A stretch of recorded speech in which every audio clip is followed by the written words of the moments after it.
Welcome back to Cooking with Bonnie and Pam. Say hi, Bonnie. Oh, thank you. Last week we made bolognese, and this week we're going to use that bolognese to make lasagna. Bonnie, are you ready to make lasagna? Let's get started. So we're back with our extra virgin cookbook that we used last week to make the bolognese. And we are going to make lasagna this week.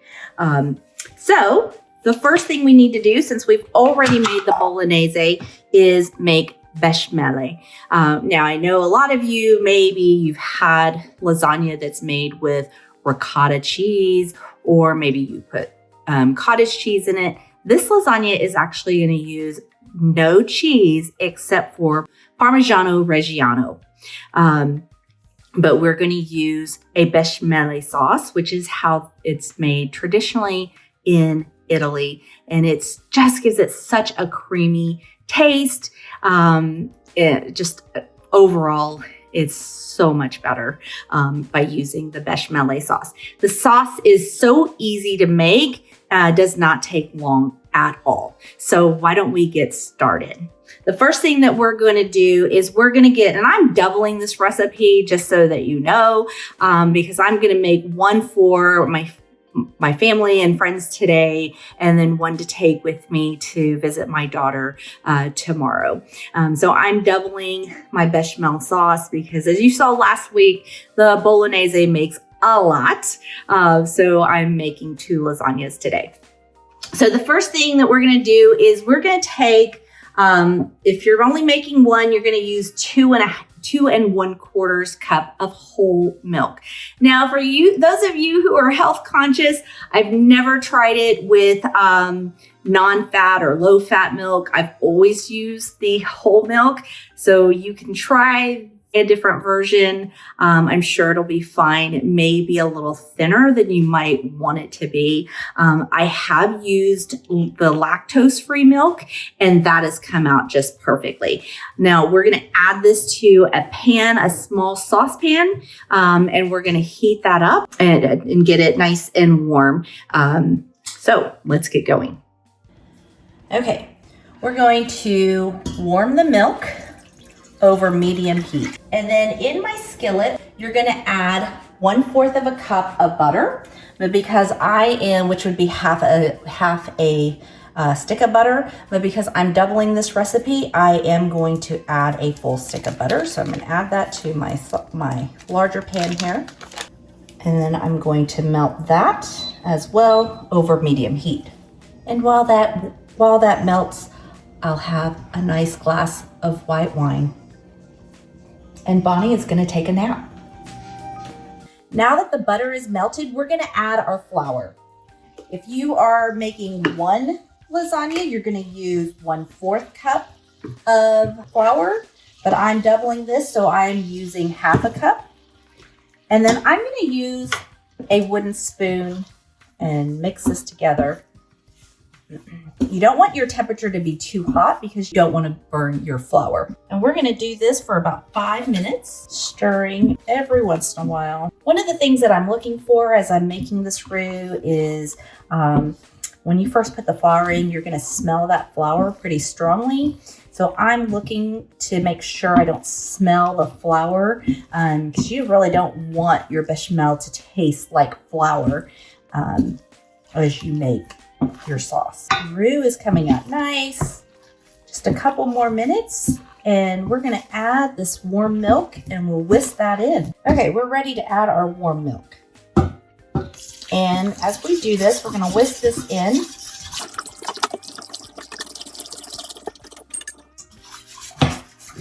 Go ahead and whisk this in and we're going to bring this up to a boil. During this process, you want to whisk constantly. You do not want this to stick and burn to the bottom of your pan. Okay, this is starting to boil. I'm going to turn my heat down to a medium low and I'm going to let this simmer for about 15 minutes until it's thickened. While this is thickening, I'm going to get things ready to make homemade lasagna noodles, and I'll show you exactly how we will do that when the sauce is ready. The bechamel is nice and thickened. It's time to season it up. First thing we're gonna do is we're gonna add a little bit of nutmeg. It's just a pinch or so of nutmeg. Let's throw that in.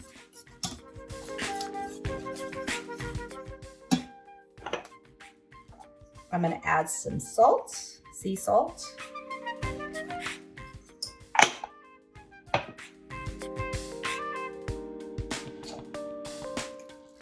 And fresh black pepper. Stir that up. Let's get a clean spoon, get a little taste. Then determine what else do you want? Do you want a little more salt? Do you want more nutmeg? Do you need more pepper? I feel it needs a little bit more nutmeg, a little bit more salt, and probably a little more pepper. Keep in mind you won't need to put as much in yours. I have doubled my recipe. Get another spoon and taste test this. Oh yeah, that's delicious. Now that we have this ready, I'm ready to go to our prep station. Come follow me. So we're gonna make homemade lasagna noodles. I'm gonna use the Philips pasta maker. This thing is fantastic. It makes pasta within 3 minutes. You put flour.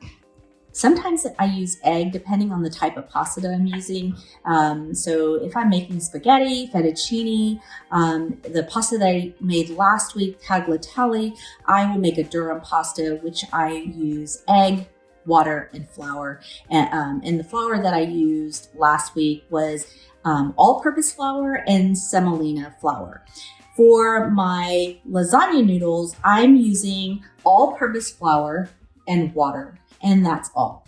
That's very important when using the Philips pasta maker to measure. And so having a digital scale that you can zero out and know that you are getting the right measurement is very important. So let's see how this works. Are you ready? Basically, we're going to put in the flour right into the top. And I did use 18 ounces of flour again because I have doubled my lasagna recipe. Put this top back on. I'm going to turn this on. And I'm going to add 6.7 fluid ounces of water. And let me give you a close-up of what it's doing. You can see it's mixing it all up and turning it into the dough that we're gonna need. When it's ready, it's gonna come right out of this spot right here. And we're gonna get lasagna sheets. So excited, takes about 3 minutes. Okay, we have pasta that's coming out. So the Philips pasta maker comes with this little cutter, which is awesome. You can see the little pasta is coming out, and we'll let that come out, and we're going to use this and put this right into our sheet.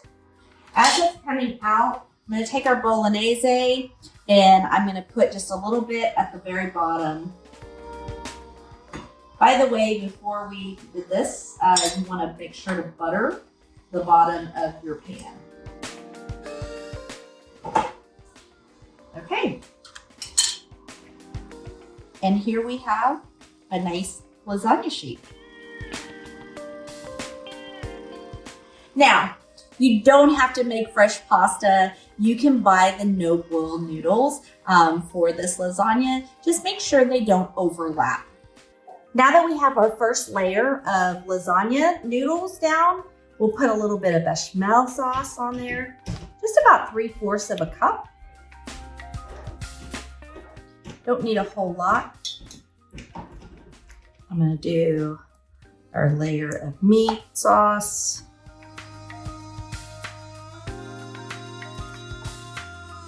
And a generous sprinkling of the Parmigiano Reggiano. And we're gonna repeat this a couple more times. For this final layer, I'm gonna mix together the bechamel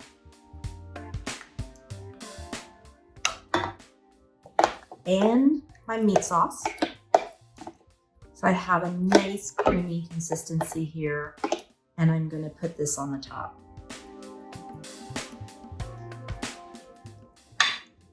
Make sure to cover all your noodles, especially if you're using the no boil. And we'll finish off with a good sprinkling of Parmigiano Reggiano. Okay, now this is ready for the oven. Bonnie, the lasagna is ready. Are you ready to show everybody?